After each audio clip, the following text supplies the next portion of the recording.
मोहम्मद केवल 9 साल के थे तब मक्का में एक गंभीर अकाल पड़ा था। मक्का में हर जगह बारिश रुक गई थी, खेत सूख गए थे और मिट्टी पीली पड़ गई थी। परिणाम स्वरूप कुएं और झरने सूख गए थे। इसलिए लोग दूर दूर से पानी लाते थे, लेकिन वो भी एक समय के बाद खत्म हो जाता था। जब ये अकाल लंबा खिंच गया तो कुरैश के सरदार एक दूसरे के साथ चर्चा करने बैठे। एक ने कहा, अब हम सभी को मिलकर कोई फैसला लेना होगा। अगर हमने कुछ नहीं किया तो हमारा घर नहीं बचेगा, हमारे बच्चे और हमारे पशु सब मर जाएंगे। उसकी बात सुनकर सभी ने सलाह की और पुरानी प्रथा के अनुसार कदम उठाने की इच्छा व्यक्त की। तब दूसरे ने कहा, तो एक बड़ा बर्तन लाओ और उसमें पशु का खून रखकर हाथ डुबोकर शपथ लें ताकि हमारी समस्या दूर हो जाए। फिर एक बड़ा बर्तन लाया गया और उसमें खून भरा गया। फिर एक एक करके कुरैश के बड़े बड़े सरदार आगे आए।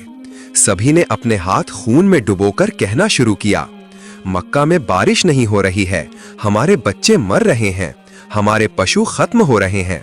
आज हम शपथ लेते हैं कि आज रात हम सभी काबा के पास जाएंगे और हम काबा की दीवार पकड़कर खड़े रहेंगे और दुआ करेंगे। हम तब तक दुआ करते रहेंगे जब तक बारिश नहीं आती। अगर बारिश नहीं भी आती है तो हम वहीं मर जाएंगे, लेकिन काबा की दीवार नहीं छोड़ेंगे। इसके बाद जब आधी रात घनी हो गई तो वे बड़े बड़े लोग जिन्होंने खून में हाथ डुबोकर शपथ ली थी, वे धीरे धीरे अपने घरों से निकलने लगे और काबा शरीफ की ओर चल पड़े। उन लोगों में अल्लाह के प्यारे पैगंबर मोहम्मद, उन पर शांति हो, के चाचा अबू तालिब भी शामिल थे। इसलिए जब अबू तालिब अपने घर से निकलने वाले थे तब शिशु मोहम्मद, उन पर शांति हो, ने ये देखकर पास आए और धीरे से पूछा, चचा जान आप कहाँ जा रहे हैं? तब अबू तालिब रुके, अपने भतीजे की ओर देखा और जवाब दिया, हे मेरे भतीजे, क्या तुम्हें नहीं पता कि हमारा मक्का सूखा पड़ा है, बारिश बंद है और पानी की कमी ने सभी को परेशान कर दिया है। इसलिए हम सभी ने खून में हाथ डुबोकर शपथ ली है कि जब तक बारिश नहीं आती तब तक हम काबा की दीवार पकड़कर खड़े रहेंगे। आज हम उस वादे को पूरा करने जा रहे हैं। ये सुनकर अल्लाह के प्यारे पैगंबर मोहम्मद, उन पर शांति हो, ने अपने चचा अबू तालिब की ओर देखा और धीरे से कहा, चचा जान आप मुझे भी अपने साथ ले चलिए। तब अबू तालिब ने तुरंत जवाब दिया, नहीं बेटा, वहां मक्का के बड़े बड़े लोग इकट्ठा होंगे, ये सभी कुरैश के सरदार हैं। अगर मैं एक बच्चे को साथ ले जाऊंगा तो लोग मुझे क्या कहेंगे? लेकिन छोटे मोहम्मद ने फिर जोर दिया। अबू तालिब अपने भतीजे को बहुत प्यार करते थे। भतीजे की इस जिद को देखकर उनका मन नहीं माना। आखिरकार उन्होंने कहा, ठीक है, आओ मेरे साथ चलो। इस तरह अबू तालिब ने अपने छोटे भतीजे हजरत मोहम्मद, उन पर शांति हो, का हाथ पकड़ा और उन्हें साथ लेकर चल पड़े। फिर दोनों एक साथ चलते चलते खाना काबा के पास पहुंच गए। उधर मक्का के सभी बड़े सरदार एक एक करके काबा के पास इकट्ठा हुए। गणना के अनुसार कुल 32 बड़े लोग वहां उपस्थित थे। ये वही थे जिन्होंने वादा किया था कि जब तक बारिश नहीं आती तब तक हम काबा की दीवार पकड़े रहेंगे। जब मक्का के आम लोगों को खबर मिली तो वे भी अपने घरों से निकलने लगे। पुरुष, महिलाएं, बूढ़े और बच्चे भी सभी इस आशा में खाना काबा की ओर बढ़े कि शायद आज बारिश के लिए कोई रास्ता निकल आएगा। परिणाम स्वरूप धीरे धीरे खाना काबा के चारों ओर लोगों की भीड़ बढ़ने लगी। ऐसा लग रहा था कि पूरा मक्का एक जगह इकट्ठा होने लगा है। लेकिन वे 32 सरदार जिन्होंने खून भरे बर्तन में हाथ डुबोकर शपथ ली थी, वे सभी काबा के बिल्कुल पास खड़े हो गए। इन्हीं के साथ अबू तालिब भी अपने भतीजे हजरत मोहम्मद, उन पर शांति हो, को साथ लेकर आए थे। जब उन लोगों की नजर एक बच्चे पर पड़ी तो वे सभी हैरान रह गए। तुरंत एक दूसरे की ओर देखने लगे और अबू तालिब की ओर दृष्टि केंद्रित की। फिर कुछ लोग गुस्से के साथ बोल उठे, हे अबू तालिब, ये क्या किया? तुम इस बच्चे को अपने साथ क्यों लाए हो? क्या तुम्हें नहीं पता कि हम सभी मक्का के बड़े बड़े लोग हैं? इस बच्चे का यहाँ कोई काम नहीं है।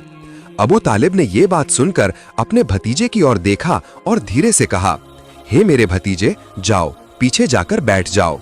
अल्लाह के प्यारे नबी हजरत मोहम्मद सल्लल्लाहु अलैहि वसल्लम तुरंत चुपचाप पीछे हट गए और मजमा के पीछे जाकर बैठ गए। फिर वे 32 सरदार आगे आए और सबने काबा घर की दीवार को कस कर पकड़ लिया। फिर एक साथ ऊंची आवाज में पुकारने लगे, हे काबा को बनाने वाले अल्लाह, हम पर पानी बरसाओ, बारिश दो। सब रोते रोते दुआ करने लगे, लेकिन आसमान में कोई बादल नहीं आया। इसी तरह दुआ करते करते पूरी रात बीत गई, लेकिन कोई काम नहीं हुआ। फिर जब सुबह हुई तब भी आसमान में बारिश का कोई निशान नहीं था। जमीन वैसी ही सूखी रही, बादल नहीं आए और बारिश नहीं हुई। सूरज धीरे धीरे ऊपर चढ़ा आया, इसलिए अब सूरज की गर्मी बढ़ने लगी थी और उसकी गर्मी मक्का के हर कोने को झुलसा रही थी। वे लोग जो रात भर बारिश के लिए फरियाद कर रहे थे, दिन होने के बाद भी वे काबा घर की दीवार पकड़े खड़े रहे और बार बार वही दुआ करते रहे। लेकिन आसमान बिल्कुल साफ था, बादल का एक टुकड़ा भी दिखाई नहीं दिया। इस तेज धूप में वे 32 लोग पसीने से भीग गए थे। उनमें से कईयों का शरीर डगमगाने लगा, कुछ लोग चक्कर खाकर जमीन पर गिरने लगे, लेकिन फिर भी वे अपनी जिद पर अड़े रहे और बारिश मांगते रहे। तभी अचानक अबू तालिब ने महसूस किया कि कोई उनके कपड़े पीछे से खींच रहा है। इसलिए जब उन्होंने मुड़कर देखा तो देखा कि उनके भतीजे 9 साल के हजरत मोहम्मद सल्लल्लाहु अलैहि वसल्लम खड़े थे। ये दृश्य देखकर अबू तालिब का चेहरा कठोर हो गया। उन्होंने गुस्से में कहा, हे मोहम्मद, तुम यहाँ क्यों आए हो? छोटे मोहम्मद सल्लल्लाहु अलैहि वसल्लम ने अत्यंत अदब से कहा, चचा जान, मुझे आने दीजिए, मैं दुआ करूंगा, तब देखिएगा ऊपर वाला पानी बरसाएगा। अबू तालिब ये बात सुनकर और भी हैरान हुए और कठोर स्वर में बोले, हम 32 मक्का के बड़े बड़े सरदार रात भर यहाँ खड़े हैं। हम सब ने बारिश के लिए फरियाद की है, लेकिन ऊपर वाले ने पानी नहीं बरसाया। और तुम सिर्फ 9 साल के लड़के हो, तुम दुआ करोगे और बारिश बरसेगी? जाओ, जाकर अपनी जगह पर बैठ जाओ। चचा के मुंह से ऐसी बात सुनकर अल्लाह के प्यारे नबी हजरत मोहम्मद सल्लल्लाहु अलैहि वसल्लम धीरे धीरे पीछे हट गए और जाकर अपनी जगह पर बैठ गए। इसके बाद वे 32 लोग फिर से बारिश के लिए फरियाद करने लगे। सब एक साथ ऊंची आवाज में दोहरा रहे थे, हे काबा को बनाने वाले, हम पर पानी बरसाओ, हे काबा को बनाने वाले, पानी दो। इसी तरह समय बीतता गया।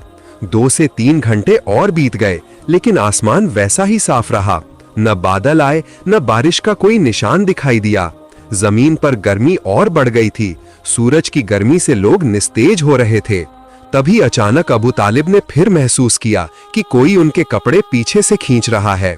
इसलिए उन्होंने मुड़कर देखा तो फिर से छोटे हजरत मोहम्मद सल्लल्लाहु अलैहि वसल्लम खड़े थे। तब अबू तालिब के चेहरे पर गुस्से के निशान दिखाई दिए। उन्होंने कठोर स्वर में कहा, हे मेरे भतीजे मोहम्मद, तुम फिर यहाँ क्यों आए हो? ये सुनकर प्यारे नबी सल्लल्लाहु अलैहि वसल्लम ने अत्यंत नम्रता से कहा, चचा जान, मैं इस बार पानी मांगने नहीं आया हूँ, मैं तो आपका पसीना पोंछने आया हूँ। फल स्वरूप नबी करीम सल्लल्लाहु अलैहि वसल्लम ने अपनी चादर संभाली और प्यार से अपने चाचा अबू तालिब के मुंह से पसीना पोंछा। ये देखकर अबू तालिब का मन पिघल गया और उन्होंने अपने छोटे भतीजे को गले लगा लिया। इस समय छोटे मोहम्मद सल्लल्लाहु अलैहि वसल्लम धीरे धीरे बोले, चचा जान, मुझे आने दीजिए, मैं एक काम करूंगा और ऊपर वाला पानी बरसाएगा। ये बात सुनकर पास खड़ा एक आदमी चिल्लाकर बोला, हे मक्का के लोगों, खुशखबरी, पानी आ गया है। लोग हैरान हुए और मोहम्मद सल्लल्लाहु अलैहि वसल्लम की ओर ध्यान दिया। सबने पुकारा, हे मोहम्मद, चले आओ, जल्दी चले आओ। फलस्वरूप मोहम्मद सल्लल्लाहु अलैहि वसल्लम आगे आए और काबा के पास खड़े होकर पूछा, तुम लोग क्या कर रहे थे? लोगों ने कहा, हम बारिश के लिए दुआ कर रहे थे।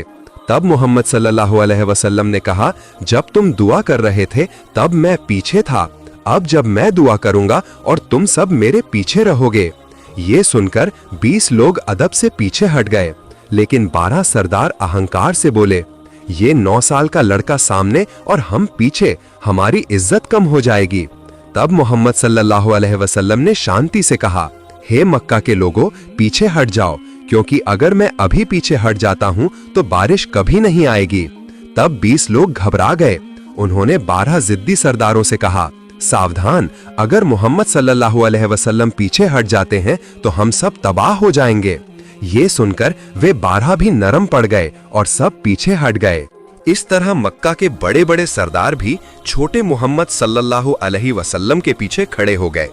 सरदारों ने कहा, हे मोहम्मद सल्लल्लाहु अलैहि वसल्लम, अब तो हम पीछे हट गए हैं, अब दुआ कीजिए।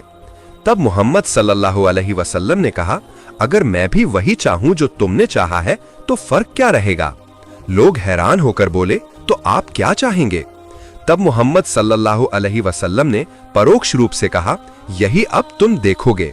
फिर मोहम्मद सल्लल्लाहु अलैहि वसल्लम ने आसमान की तरफ देखा। पहले हल्के बादल दिखाई दिए, फिर जब दोबारा नजर उठाई तो बारिश होने लगी। तीसरी बार जब नबी करीम सल्लल्लाहु अलैहि वसल्लम ने पूरा चेहरा आसमान की तरफ उठाया तो बादल छा गए और जोरदार बारिश होने लगी।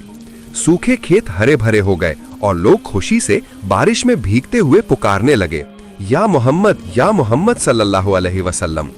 इस तरह पूरा मदीना खुशी से झूम उठा। हजरत मोहम्मद सल्लल्लाहु अलैहि वसल्लम जब हजरत हलीमा के घर में पाले जा रहे थे और उनकी उम्र 3 साल थी, तब उन्होंने प्यार से पूछा, अम्मा मेरे भाई कहाँ जाते हैं? हलीमा ने कहा, बेटा वे बकरियां चराते हैं। तब शिशु मोहम्मद सल्लल्लाहु अलैहि वसल्लम ने कहा, अम्मा मैं भी उनके साथ जाना चाहता हूँ। उनकी बात सुनकर हलीमा डर गई और मना कर दिया, लेकिन नबी की बहन शायमा ने कहा, अम्मा आप जानती हैं जब भाई मोहम्मद हमारे साथ जाते हैं तो बादल ऊपर छाया कर लेते हैं, धूप कभी उन पर नहीं पड़ती। ये सुनकर हलीमा का मन विश्वास और खुशी से भर गया कि ये बच्चा अल्लाह की विशेष हिफाजत में है। शायमा की बात सुनकर हलीमा के मन को शांति मिली, लेकिन फिर भी माँ का मन वो शिशु मोहम्मद को अपनी आंखों से ओझल करने में हिचकिचाती थी। लेकिन जब शिशु मोहम्मद बार बार बहुत प्यार और मासूमियत से जोर देने लगे तो आखिरकार हलीमा ने अनुमति दे दी। इस तरह एक दिन शिशु मोहम्मद सल्लल्लाहु अलैहि वसल्लम अपने दूध भाइयों के साथ बकरियां चराने जंगल की तरफ गए। छोटे शहजादे का अंदाज बहुत अनोखा था। कभी किसी बकरी के सिर पर हाथ फेरते, कभी प्यार से पुकारते, और आश्चर्य की बात यह है कि बकरियां भी उनके पास आकर शांति से चरती रहती थीं। ये सिलसिला कई दिनों तक चला। इस तरह 4-5 दिन शिशु मोहम्मद सल्लल्लाहु अलैहि वसल्लम अपने भाइयों के साथ बकरियां चराने जाते और सब देखते कि जहां शिशु मोहम्मद सल्लल्लाहु अलैहि वसल्लम पैर रखते वहां कांटे नहीं चुभते, बकरियां भी रास्ता नहीं भटकती, बल्कि सब तरफ शांति और हिफाजत की छाया रहती। लेकिन एक दिन हजरत हलीमा अपने मन को नियंत्रित नहीं कर पाईं। उन्होंने प्यार से कहा, बेटा मोहम्मद आज से तुम बकरियां चराने नहीं जाओगे, क्योंकि तुम अभी बहुत छोटे हो, तुम धूप और जंगल की कठोरता सहन नहीं कर पाओगे। मैं नहीं चाहती कि तुम्हें जरा भी कष्ट हो। दूध माता हलीमा की बात शिशु मोहम्मद ने चुपचाप मान ली। एक दिन बीता, दूसरा दिन भी बीत गया, लेकिन तीसरे दिन अचानक घर में एक हड़कंप मच गया। हजरत हलीमा का अपना बेटा रोते हुए अंदर आया। उसके चेहरे पर डर और आंखों में आंसू थे। तब हलीमा घबराकर बोली, बेटा क्या हुआ, क्यों रो रहे हो? बच्चा हिचकी लेते हुए बोला, अम्मा हमारी एक बकरी को जंगल में शेर ले गया है। ये बात सुनकर हलीमा के मन को चोट लगी। ममता भरे मन में एक ही विचार आया कि अगर शिशु मोहम्मद साथ होते तो न जाने क्या होता। उनकी आंखों से आंसू बहने लगे और वो मन ही मन अल्लाह का शुक्र अदा करने लगी कि उन्होंने शिशु मोहम्मद को जंगल में जाने से रोका था। लेकिन उसी के साथ ये दुख भी था कि घर की बकरियों की संख्या कम हो गई है। हजरत हलीमा सादिया के आंसू तब भी गालों पर बह रहे थे। ऐसे समय में शिशु मोहम्मद सल्लल्लाहु अलैहि वसल्लम की नजर अपनी प्यारी अम्मी के चेहरे पर पड़ी। तब अल्लाह के महबूब मोहम्मद सल्लल्लाहु अलैहि वसल्लम आगे आए, छोटे हाथों से हलीमा के आंसू पोंछे और बहुत प्यार से पूछा, अम्मा आप क्यों रो रही हैं, क्या हुआ है? हजरत हलीमा ने कहा, बेटा मोहम्मद हमारी एक बकरी को जंगल का शेर ले गया है, इसलिए मेरा मन उदास है। ये बात सुनकर शिशु मोहम्मद मुस्कुराते हुए बोले, अम्मा आप दुख मत करो, हम अपनी बकरी को अभी शेरों से वापस ला रहे हैं। ये सुनकर हलीमा सादिया का मन और घबरा गया और उन्होंने कहा, बेटा मोहम्मद ऐसा नहीं होता, शेर बहुत खतरनाक होते हैं, वे किसी को कुछ वापस नहीं देते और तुम तो अभी बहुत छोटे हो, अगर तुम उनके पास जाओगे तो वे तुम्हें नुकसान पहुंचा सकते हैं। तभी शिशु मोहम्मद सल्लल्लाहु अलैहि वसल्लम ने कहा, अम्मा वो सब किसी और की बात सुनकर नहीं होता, बल्कि वही होता है जो मोहम्मद की बात सुनकर होता है। जब मोहम्मद सल्लल्लाहु अलैहि वसल्लम कहेंगे तो जंगल के शेर भी बकरी लेकर खुद चल कर आएंगे। ये सुनकर हजरत हलीमा सादिया की आंखें विस्मय और भक्ति से खुल गईं। फिर शिशु मोहम्मद अपनी प्यारी अम्मी जान हलीमा का हाथ पकड़कर गांव से जंगल की ओर चलकर गए। जब जंगल के किनारे पहुंचे तब शिशु मोहम्मद सल्लल्लाहु अलैहि वसल्लम ने अत्यंत प्रताप और स्नेह के साथ आवाज दी, हे जंगल के शेरों सुनो, मेरी माँ हलीमा की बकरी वापस कर दो। शिशु मोहम्मद सल्लल्लाहु अलैहि वसल्लम के ये शब्द मानो अल्लाह के निर्देश की तरह जंगल में गूंज उठे। इतना कहने के बाद अचानक जंगल के अंदर से आवाजें उठने लगीं और कुछ ही देर में कई शेर दौड़ते हुए आते दिखाई दिए। उन शेरों ने हजरत हलीमा सादिया की बकरी को बहुत सावधानी से लाया और आकर शिशु मोहम्मद सल्लल्लाहु अलैहि वसल्लम के पैरों में सिर झुकाया। शेर बकरी वापस लाए और प्यार भरी नजरों से शिशु मोहम्मद सल्लल्लाहु अलैहि वसल्लम को देखने लगे।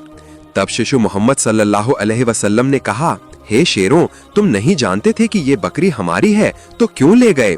शेर अदब से कहने लगे, या रसूल, हम आपके दीदार की उम्मीद में बकरी ले गए थे ताकि आप हमारे पास आएं। आपके बिना जंगल सूना लगता है। बकरी तो सिर्फ बहाना था, असली मकसद था आपका दीदार। ये सुनकर हजरत हलीमा की आंखों से आंसू बहने लगे। वो सोचने लगी कि जंगल के हिंसक जानवर भी इस बच्चे के सामने विनम्रता से झुक रहे हैं। शेर ने कहा, या रसूल, अगर कोई बेअदबी हुई है तो हमें माफ कर दें। तब मोहम्मद सल्लल्लाहु अलैहि वसल्लम मुस्कुराकर बोले, जाओ, तुम आजाद हो, लेकिन याद रखना किसी पर जुल्म मत करना। ये सुनकर शेर खुशी से दहाड़ने लगे। हजरत हलीमा के मन में विश्वास और बढ़ गया कि ये बच्चा साधारण नहीं बल्कि पूरे विश्व के लिए रहमत है। तो प्रिय दर्शकों, ये था हमारा आज का ये वीडियो। कैसा लगा कमेंट करके हमें जरूर बताएं। आज के लिए बस इतना ही। आप अच्छे